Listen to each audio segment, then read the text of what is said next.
Hoje nós estamos com o mestre Marsás, primeiro mestre Sol, que está nos dando essa honra, para que a gente possa saber da história, de como o mestre Mário chegou ao vale, enfim, da história que também é o amanhecer. Salve Deus, mestre Mário. Salve Deus. Bom, a primeira pergunta que a gente faz é: como é que foi que você chegou ao vale? Eu cheguei ao vale. O vale não existia quando eu cheguei. O senhor chegou em Taguatinga, né? Em Taguatinga. Como é que foi a chegada do senhor?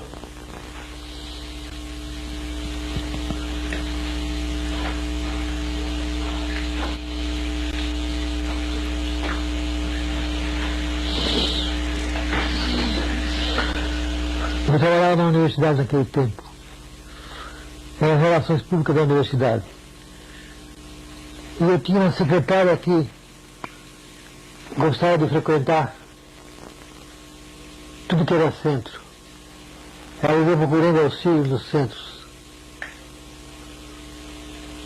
E aí ela me convidou, ela estava sem carro nesse dia, pediu que eu a levasse até Taguatinga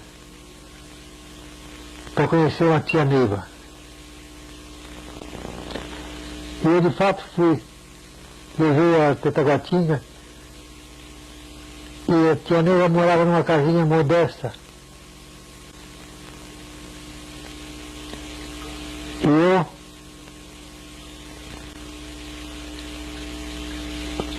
eu fiquei no carro, não quis descer. Mas aí, nesse instante, a tia Neiva apareceu na porta e me convidou para tomar um café. E eu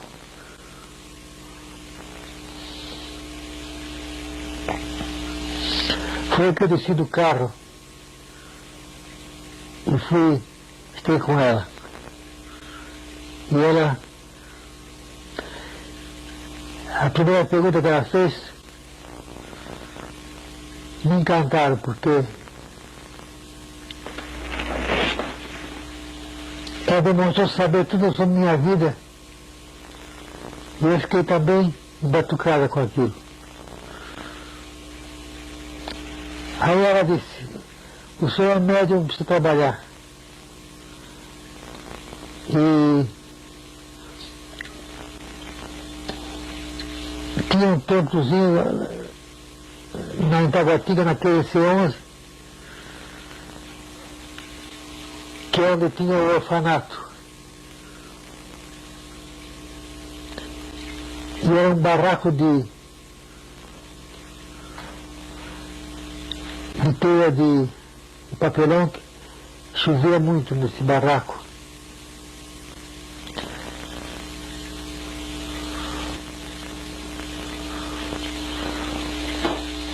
E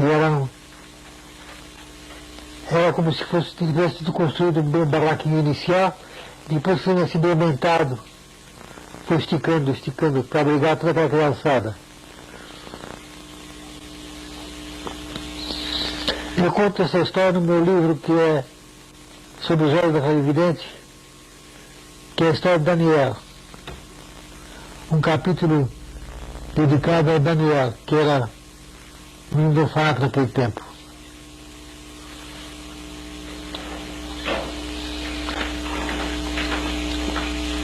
E a conversa com ela foi durando e quando chegou a noite eu fui para casa e voltei em Taguatinga. A conversa dela foi tão sedutora, tão encantadora, que eu não quis continuar a conversa. Aí eu fiquei até de madrugada, jantei com ela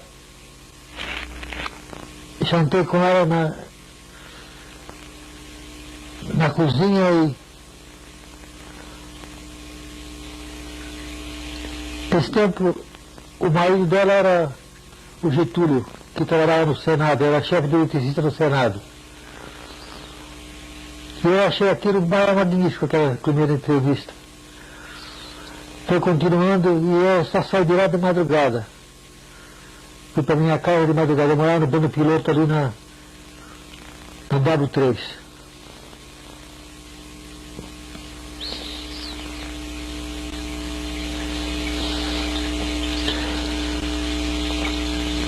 foi aí que começou a minha vida de Vale do Amanhecer. Porque o pai Saranga decidiu naquele tempo decidiu que nós nos mudássemos de Taguatinga. Aquele templozinho era muito pequeno, muito limitado. E era numa ponta de rua assim, quase dentro de um brejo. E ele ordenou então que nos mudássemos para esse local chamado Vale do Amanhecer. Essa reunião, Silmar, ela foi feita na casa do Zé Mondal, né, lá no Núcleo Bandeirante? Foi. Quando decidiu a saída de Taguatinga para o Vale. É. E só lembra como é que foi essa procura do terreno? Nós saímos todo fim de semana em caravana, numa Kombi e ficávamos procurando o local.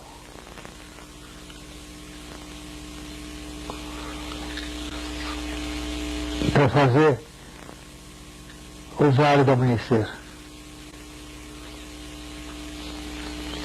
E aconteceu que nos indicaram que em Planaltina existia muitos terrenos vagos. E nós vamos procurar uma pessoa lá que nos indicaram que era uma espécie de corretor de imóveis. E quando nós fomos em direção ao vale, numa Vemaguete que era de um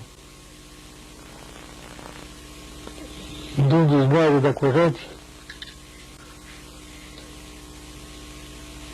a Vemaguete foi descendo aquela ladeira e parou exatamente em frente ao que hoje é o portão do vale.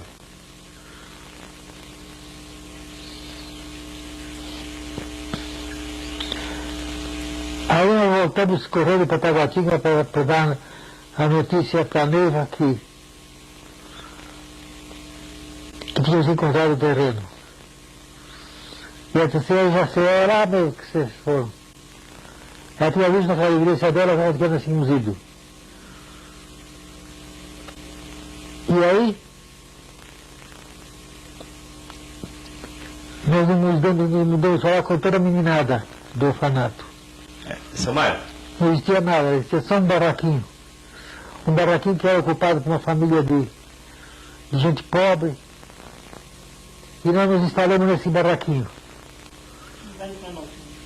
A menina do orfanato, as mais velhas, fizeram improvisar o jantar, e etc.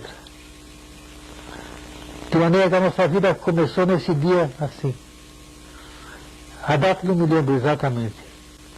Parece que foi, os senhores chegaram ao Vale em novembro de 1969. Foi. No dia 8 de novembro de 1979, que no caso hoje estaria parando quantos anos? Então, seu Mário, quando o senhor chegou com a tia no Vale, parece que o que tinha era uma fazenda antiga, né? Era uma fazenda antiga que pertencia o proprietário morava e esse terreno estava abandonado há muito tempo. Servia para o pessoal fazer piqueniques, porque tinha riozinho próximo. O primeiro trabalho, como foi? Assim, a primeira manifestação mediúnica lá, a nível de templo? Não existia ainda tempo quando nós chegamos lá. A partir daí é que a tia Neiva começou, eu servindo de auxiliar, começaram a construir. E foi o tio Beto que construiu aquelas colunas todas. Tudo improvisado, porque ele não era construtor. Porque foi um arrojo fazer aquelas vigas de cimento armado, porque ninguém entendia do ramo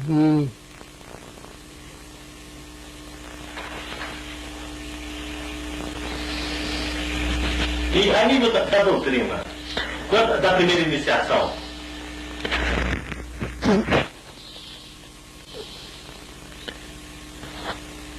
A primeira iniciação foi feita quando o templo ficou completo. O templo de madeira ou de pedra? O templo de pedra. Que foi um São José que construiu todas as paredes de pedra. Aí isso foi feito por um único homem, todas aquelas paredes.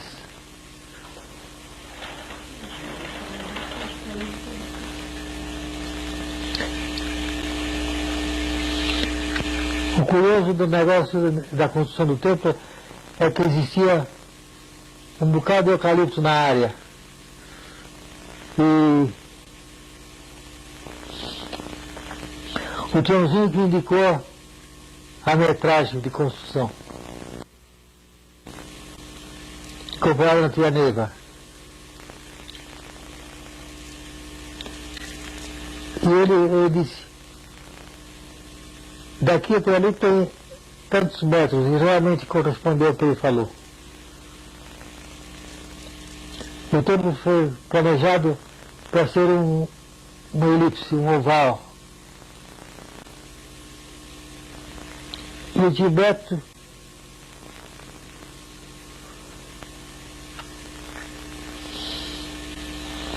construiu praticamente tudo. Inclusive aquelas vigas de cimento que hoje, até hoje suportam o templo. Que foi um ato corajoso dele, porque ele não existia cálculo nenhum de concreto.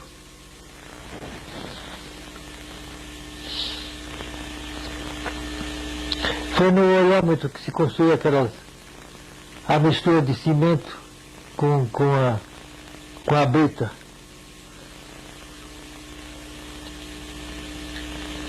Foi tudo assim.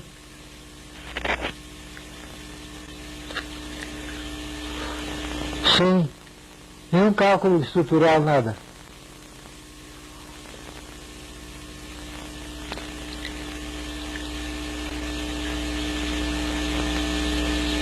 E foi realmente um ato arrojado do Gilberto. Um ato corajoso de construir aquilo, quando ele não tinha prática nenhuma de construtor. Aí,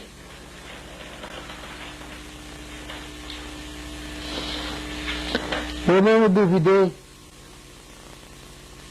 que aquelas colunas fossem suportar as vigas tão pesadas. Mas realmente suportou e até hoje está lá. Seu Mário, como é que foi a iniciação, a primeira iniciação? Qual foi a orientação assim, que o senhor que esteve lá recebeu junto à Clarividente para que fosse formado o primeiro grupo da iniciação? Ela que decidia tudo. Na verdade, eu era tão novo na doutrina que nem aquela evidência dela eu não sabia interpretar direito. Aí ela instruía e mandava fazer tudo que foi feito.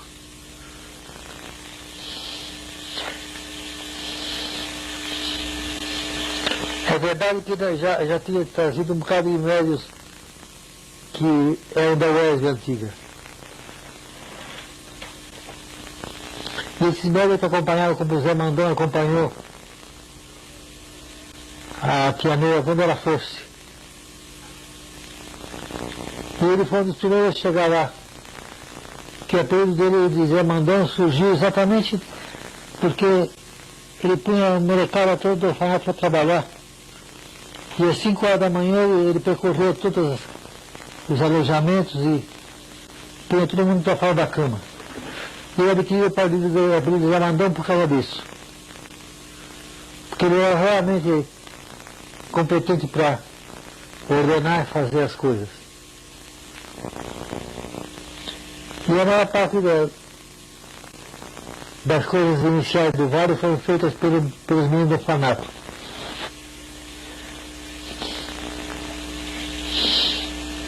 E o número de pessoas que procuravam a corrente nessa época era grande? Procurava a tia Neiva. E ela dava consulta sem parar. Trabalhava dia e noite.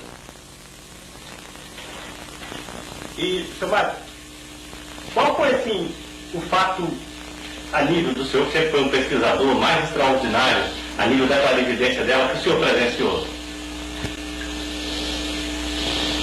Entre tantos, né?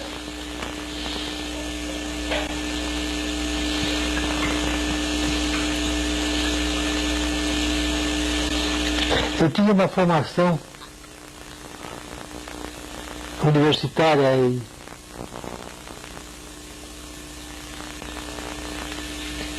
o fenômeno da clarividência dela me interessou sempre. Tanto que toda a vida eu passei a estudar o problema da clarividência. E nunca consegui realmente chegar a uma conclusão como é que se processava esse fenômeno.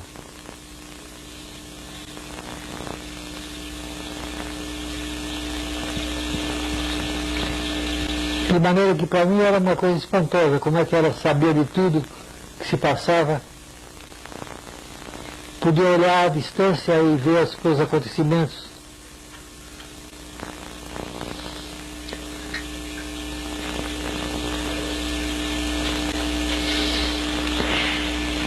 E o mestre dela, ela recebeu a instrução através de uma rã? Recebeu. E o que ela contava mais a respeito de uma rã? Ela dizia que ele era um monge que dava instruções a ela, no plano espiritual. De maneira que eu nunca presenciei esse fenômeno sob a informação dela. Ele estava encarnado no Tibete? Estava.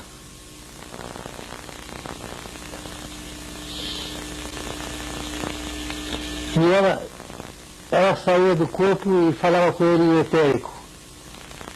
Recebia instruções em etérico. E ele também saía do corpo e falava com ela no plano etérico. De maneira que ela nos falava sempre das instruções dele.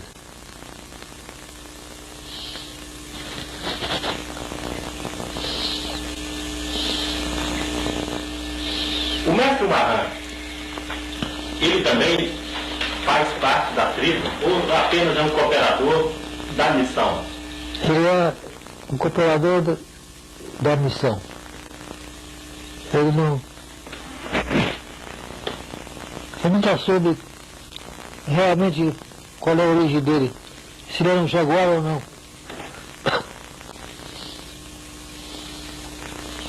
Das entidades que assistiam Tia Neiva, a gente sempre ouve falar de Pai João, o executivo, né, da doutrina. Você poderia falar pra gente de Pai João? Pai João? Ele me disse aqui, nesta casa, que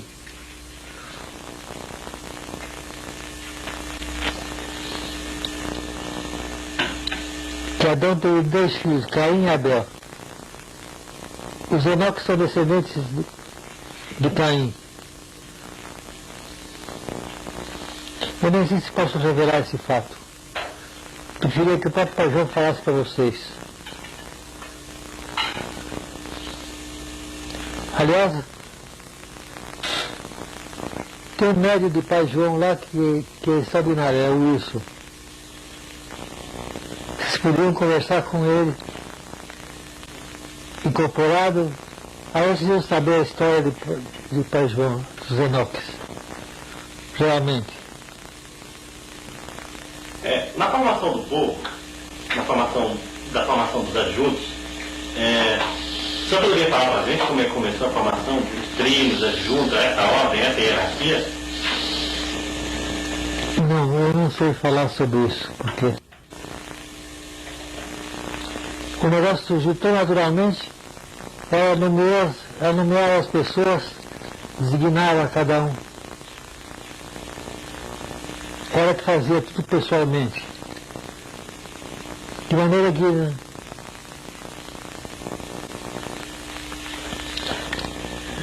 eu não participei desse processo de formação das equipes. E o Tumushi? O senhor poderia falar para a gente sobre Tumushi, o povo e o ministro do senhor do Tumushi? Posso.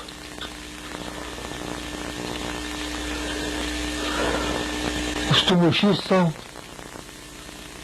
descendentes dos antigos Equitumãs.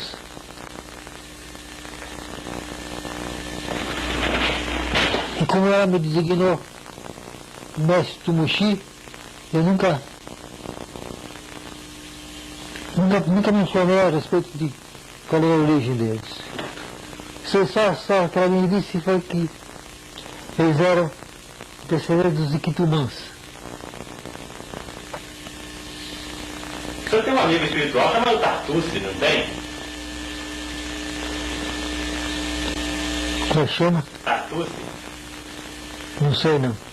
Foi um mestre que se apresentou e parece que pediu para chamar o senhor e mestre Adelves, dizendo que o senhor e mestre Adelves e eles eram os únicos, parece que o senhor e mestre Adelves eram os únicos que ainda estavam encarnados. Eu nem não lembro desse fato.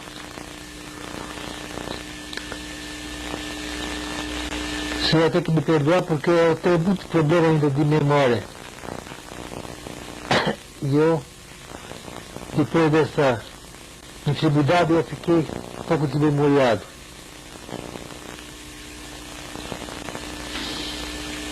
Tomara, a primeira consagração do adjunto, quando todos foram consagrados como adjunto, naquela época adjunto Rama 2000, né? É. Primeiro Rama 2000, que é a consagração feita lá no oráculo, lá em cima, perto da estrela. Ela, em cima da... Ela feita de uma plataforma alta de madeira. E lá que foi feita a primeira consagração. Mas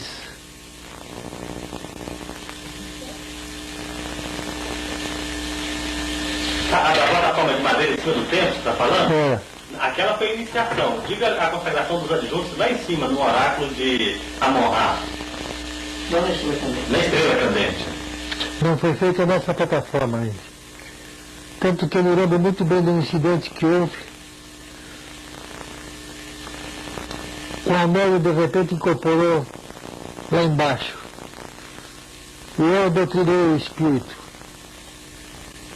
De maneira que a nega me chamou e disse: você começou por uma imprudência de estar doutrinando um espírito sofredor no momento de uma consagração.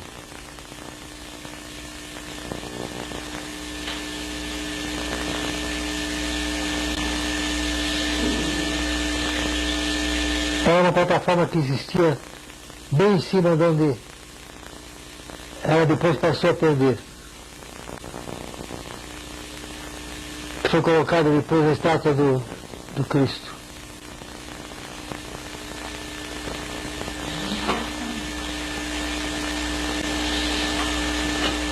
Era como um sótãozinho. E lá foi feitas as primeiras cerimônias de consagração. As primeiras consagrações É. da primeira iniciação. E a primeira elevação de espada, o senhor lembra? Não.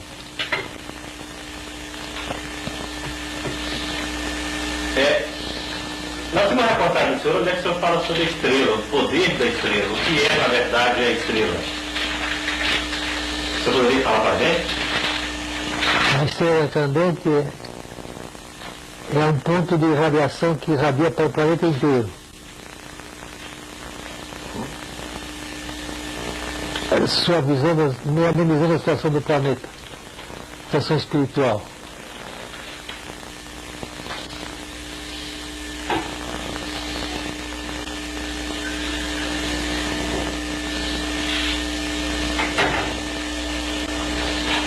E um quadrante?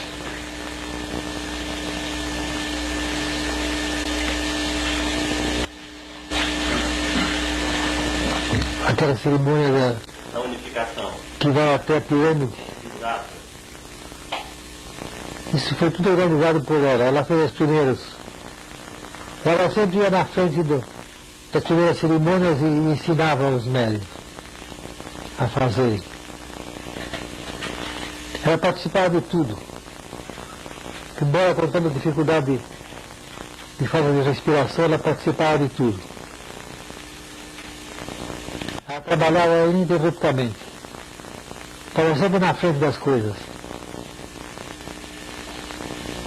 O quadrante é um trabalho para o planeta também? É. Quadrante.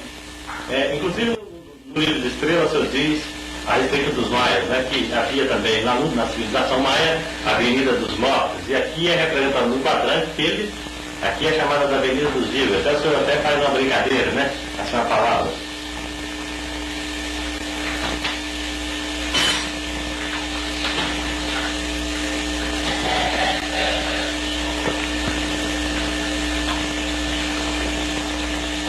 E, senhor Maia, os últimos dias de Tia na Terra, com a chegada da consagração de Relevo, né, que foi a última consagração que foi feita a um nível maior, né, foi a consagração de Relevo, onde os adjuntos Rama 2000 passaram para adjuntos arcanos.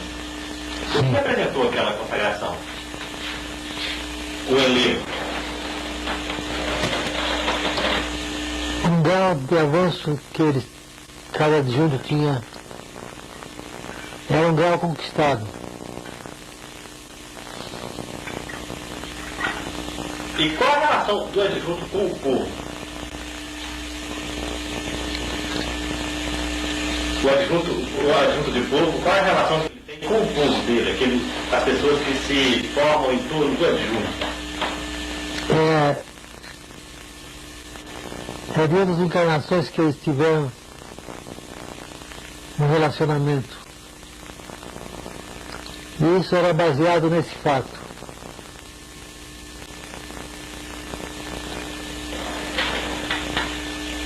Que os que existiam, os amigos desse adjunto que se juntaram para formar o adjunto.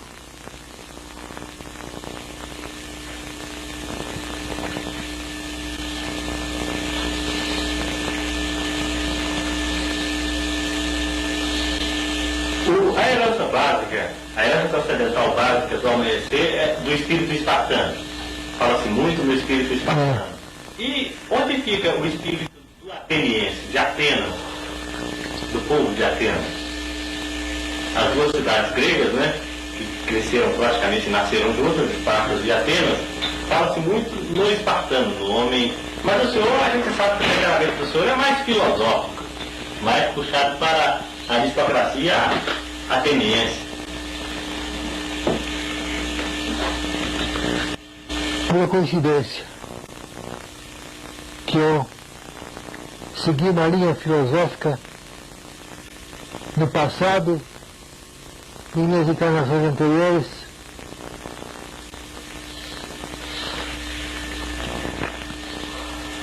e nasci com a tendência para a especulação filosófica. Mas a transcendência do senhor é espartana. É. Minha de Nestor, porque nós tivemos um começo de um livro que foi feito de Esparta Brasília, nós nunca escrevemos esse livro. Ela deu o começo do livro, depois praticamente ela desistiu dessa obra. Onde nasceu o Cavaleiro Verde, né? O Cavaleiro Verde nasceu em Esparta. É. E a batalha, o senhor sempre falou na Batalha Civil do Peloponeso. O senhor sempre colocou muito nas suas aulas a importância da Batalha Civil do Peloponeso. Ela foi de muita importância para a tribo? Foi. Porque era o Alexandre Grande que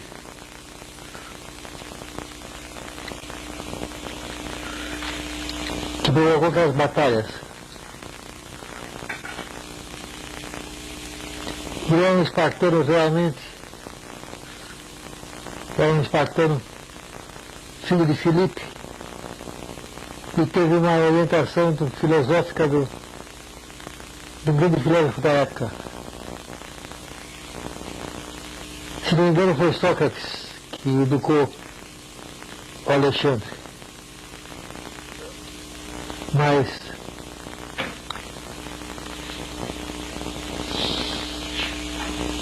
a missão do Jaguar, quando Jesus veio, na época do primeiro ano, quando Jesus esteve na Terra, o Jaguar tinha uma missão para ajudar Jesus?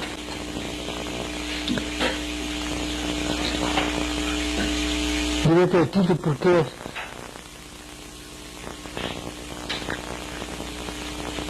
eles perceberam a Jesus, os jaguares, perceberam a Jesus.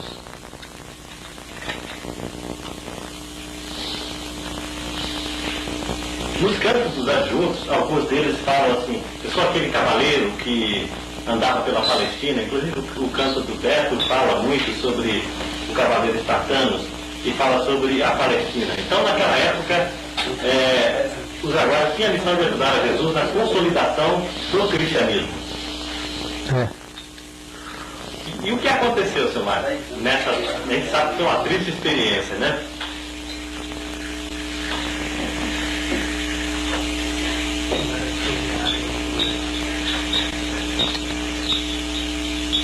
Parece-me que eles falharam. Os jaguares falharam nesse tempo.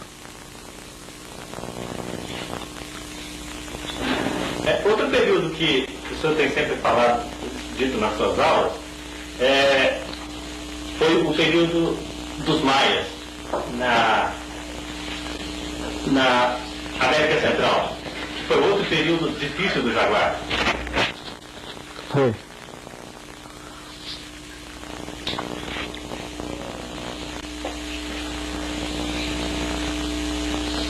As cruzadas, né?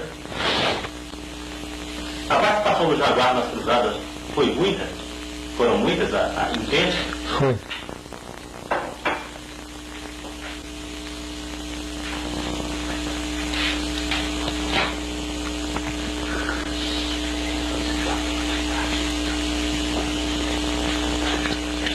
Principalmente no lado político. O lado político. E a Revolução Francesa? Também participou muito.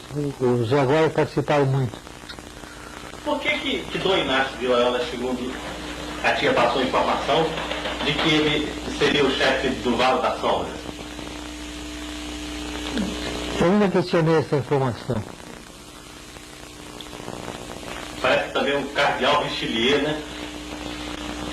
Foi dois cardeais que tiveram uma importância muito grande naquele tempo, era Richelieu e Mazarino.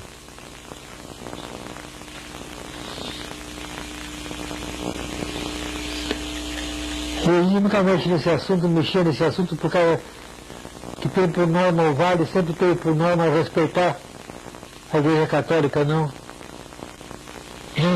se miscuindo na minudência do passado da Igreja.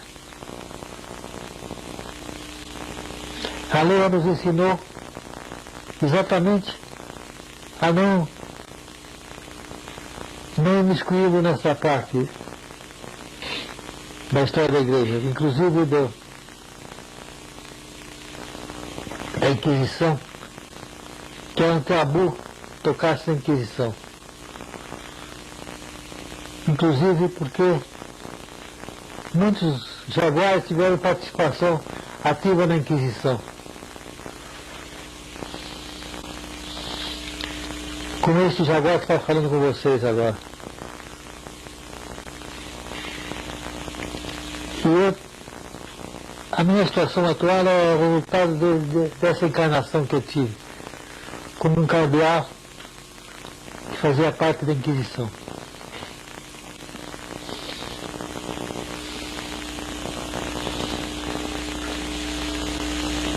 Naquela época, na Casa Grande, as pessoas procuravam o movimento era intenso, né? Assim, e o senhor sempre, parece que conta uma história, né? Eles contam a história do senhor, que o Joãozinho parece que foi visitar o senhor uma vez, na Casa Grande. Tinha um moço lá fora que pediu para falar com o senhor. Não sei se você está lembrado dessa história. Eles contam, né? A gente sempre ouve, de que um senhor assim, vestido um pouco brejeiro, queria falar com o senhor.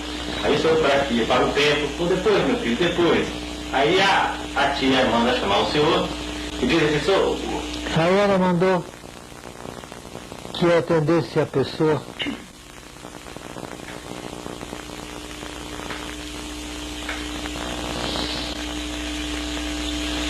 E chama o senhor e fala, não quer falar com o Tchãozinho não, meu filho? Isso é verdade. Eu me lembro agora desse episódio. Que na hora do jantar ele incorporou na Casa Grande e falou, ô senhor Mário, o senhor se recusou hoje a me receber. Ele falava, senhor Mário, naquele jeito brejeiro dele falar, falou, senhor Mário, o senhor se recusou a me receber hoje aqui. Que de fato eu tinha dito para ele que não podia, que naquela hora a noiva estava incorporada com Manhara, e eu me lembro que era numa espécie de uma casa com um soalho bem alto. Ela estava incorporada com Manhara, e quando ele bateu na janela, eu disse, meu amigo meu espera, porque a tia Neiva agora não pode atender de jeito nenhum. E ele disse depois, na hora do jantar, ele incorporava aleatoriamente a qualquer hora, porque era a incorporação do Neiva.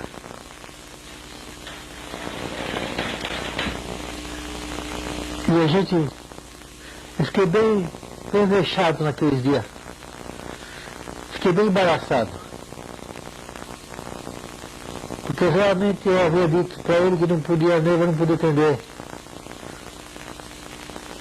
Porque era o guardião que ficava praticamente na portaria da Casa Grande, atendendo todo mundo. As pessoas chegavam e eu peneirava para que fosse chegar perto dela ou não. Porque quando ela queria falar com a pessoa, ela mandava chamar. Normalmente ela mandava chamar a pessoa. E quando acontecia de todo mundo chegar para falar com a tia Neiva, que era famosa já naquele tempo, e eu tomava cuidado de saber primeiro o que a pessoa queria fazer. Tomar cuidado de peneirar, selecionar a pessoa para chegar perto dela. Mas se ela queria, muitas vezes ela pedia, manda um recado para fulana que eu preciso falar com ela. E a pessoa, a gente providenciava fazer contato com a pessoa para ela atender.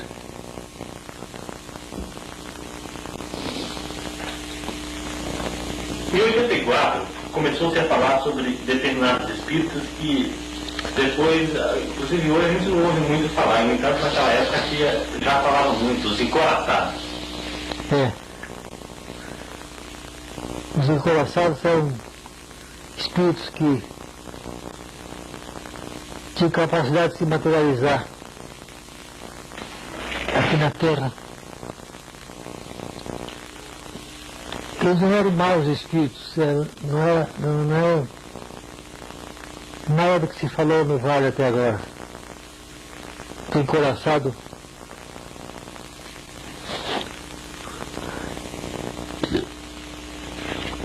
é porque ele tinha essa capacidade de materialização que ele tinha esse nome de encoraçados.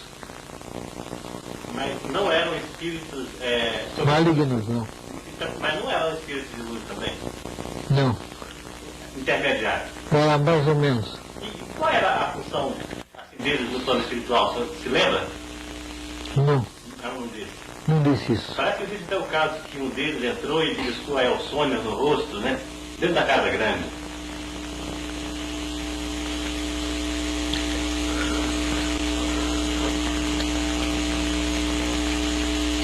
Eu não lembro desse fato. Tomás, parece que também existe uma história de que alguns desses espíritos, na época, estavam querendo desligar o oxigênio que ligava até a tia. Isso foi entre 84 para 85. Eu não soube desse fato. Eu que cuidava pessoalmente do oxigênio dela, por exemplo, tinha uma garrafa de oxigênio no fundo de um corredor. Eu ia lá toda hora, quando ela se queixava que estava muito forte, que fazia um ruído. Narizinho, né? O narizinho. Eu que cuidava de regular a situação, para regular o reloginho do medidor de oxigênio para não ir em excesso para ela. Porque ela se queixava sempre que o ruído daquele narizinho era muito forte. Perturbava muito a cabeça dela. Ela chegou a colocar um espelho, porque a clarividência dela estava tão acentuada que às vezes ela não estava conseguindo distinguir quem eram os espíritos encarnados e os desencarnados. Aí eles contam, não sei se é lenda, que ela chegou a colocar um espelho para poder divisar essa linha daqueles que eram encarnados e desencarnados. Ela chegou a fazer isso.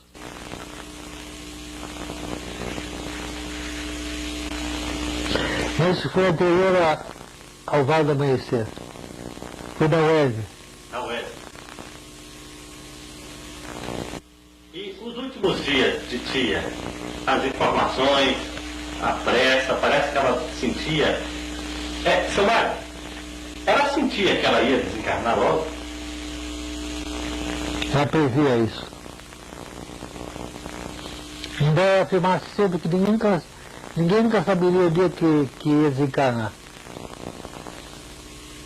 Ela afirmava para a gente esse fato, que ninguém sabe o dia que vai terminar essa trajetória na Terra.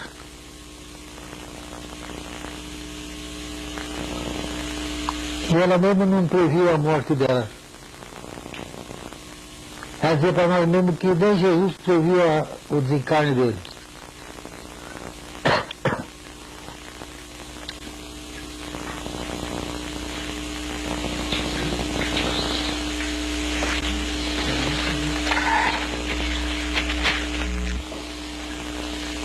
Como foram os últimos dias de Tia Neide? Como o senhor viu, como o senhor sentiu?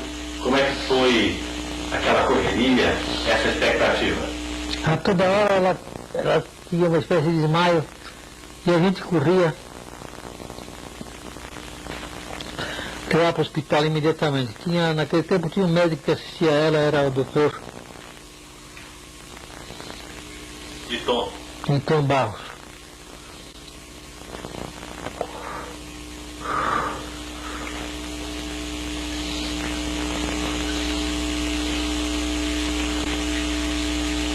E nós levávamos para o Santa Lúcia porque ele trabalhava lá. E o Santa Lúcia, os diretores eram amigos nossos. É o doutor... Eu não me lembro o nome dele agora. Era o médico-chefe do Santa Lúcia.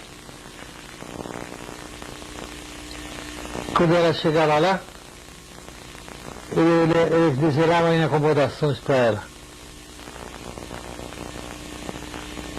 Aliás, ela era cliente dela.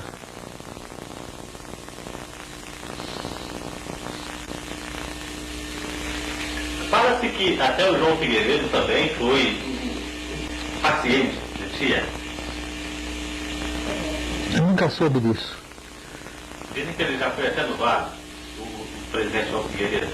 Não, eu não me lembro desse fato. Que ele tem ido lá. Agora ela procurava se esgueirar de tudo que era política. Ela não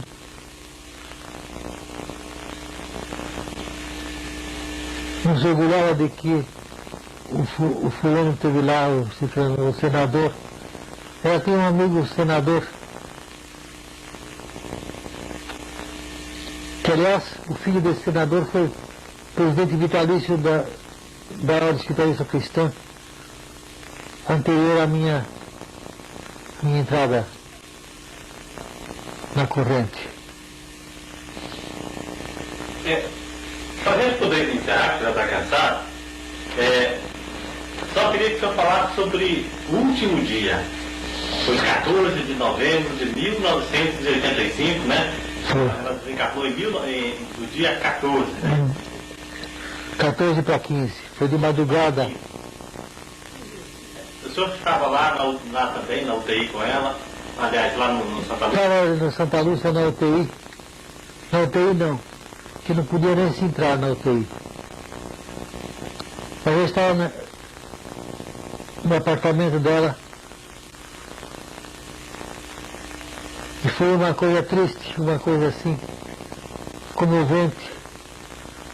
As filhas dela chorando, todo mundo chorando. Que a notícia que chegava da UTI é que ela tinha piorado.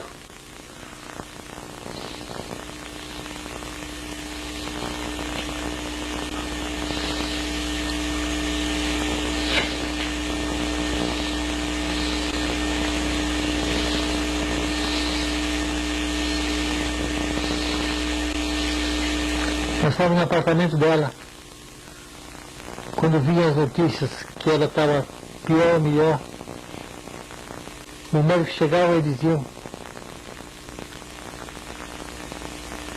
ela não estava resistindo não.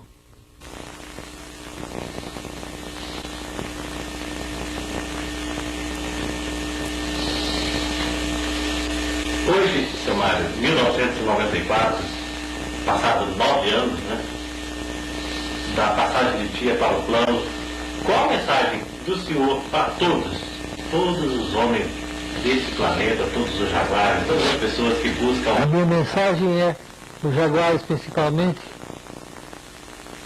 eu quero dizer que procurem, principalmente, praticar os 3 poderes do vale, que são tolerância, humildade e amor. Que procurem praticar a doutrina realmente como ela é. Procurem ser mais tolerantes e ter mais amor no coração. Desenvolver mais a busca interior. Que essa é a falha que ela não nos educou nesse sentido.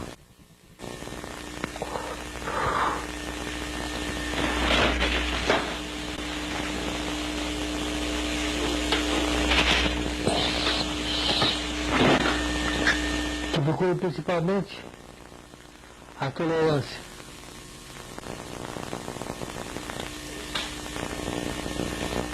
Desenvolver essa virtude da tolerância e da paciência uns com os outros. Aí eu me lembro daquela expressão de quando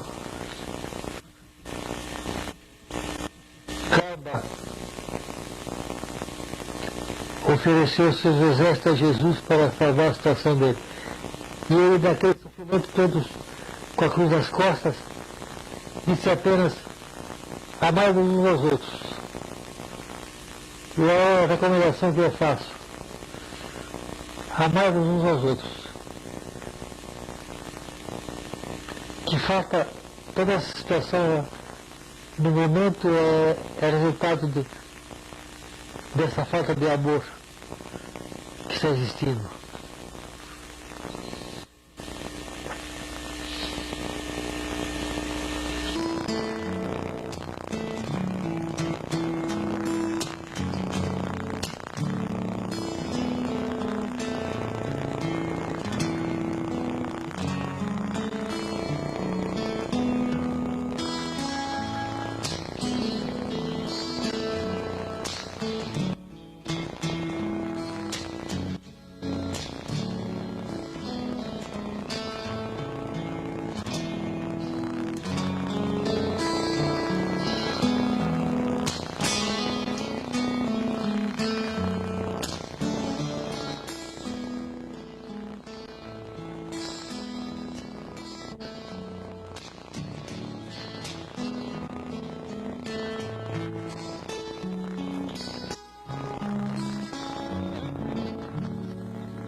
estamos com o mestre Marsás, primeiro mestre Sol, que está nos dando essa honra, para que a gente possa saber da história, de como o mestre Mário chegou ao vale, enfim, da história que também é o amanhecer. Salve Deus, mestre Mário. Salve Deus. Bom, a primeira pergunta que a gente faz é: como é que foi que você chegou ao vale? Eu cheguei ao vale, o vale não existia quando eu cheguei. O senhor chegou em Taguatinga, né? Em Taguatinga. Como é que foi a chegada do senhor?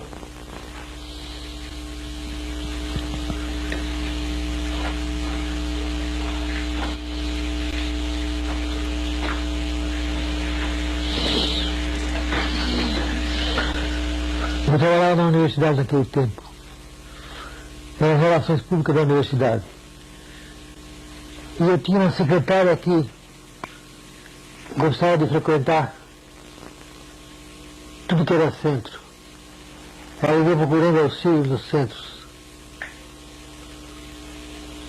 E aí ela me convidou, ela estava sem carro nesse dia, pediu que eu levasse até Taguatinga para conhecer uma tia Neiva. E eu de fato fui.